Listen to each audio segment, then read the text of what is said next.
So we're going to go through some calf strengthening drills. Now the first couple that we're going to go through are going to be the seated variation. So when you're in a bent leg position, you're going to be targeting the soleus.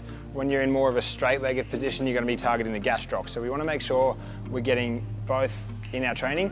The first one's a body weight drill.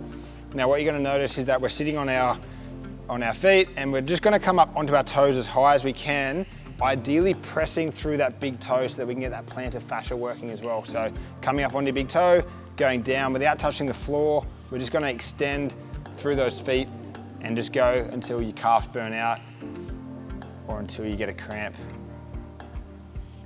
So you can go as slow or as fast as you want. The idea is we're going to get some blood flow into the area and really try and get some time and attention through the soleus. It won't take too many before you start to get that burn, but just making sure that we're not rolling out our feet and that we're actually coming up onto our toes so we get that full contraction of the soleus.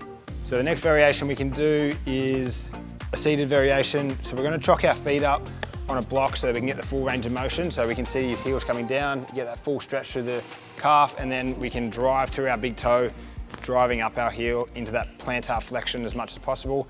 And obviously we can start to load this one. We can put a barbell, dumbbells, kettlebells across our legs, and then add some load so that we can start to increase the intensity and build up some big bucket baby cows.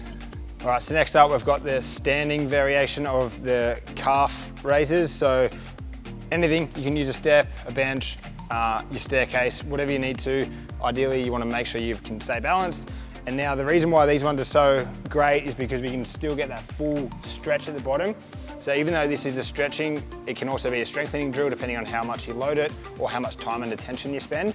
So we can either spend time at the bottom of each rep or we can just spend the first rep or the last rep. Either way, we're going to work through so you get full range of motion at the bottom, and then we're coming up onto our big toe as high as we can, trying to really focus on that mind muscle connection of squeezing the big calves. As you can see, Dan's really trying hard there, not much return. But we can use that variation. To make it more intense, we can go to one leg.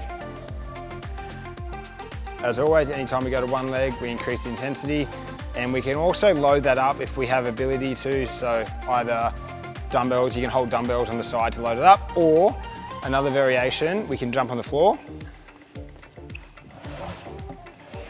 We can go barbell across the back. Now this one here, we're not going to get a full stretch at the bottom, but what we can do is work on our power output and drive through the floor and try and come up onto our toes and then back down the floor. And we can just work through more reps, and our ability to press through the floor through our calves and the plantar flexion is obviously going to translate across to like power cleans, push jerks, those sorts of movements that we need to explode through the floor and create a lot of power. So give those variations a go.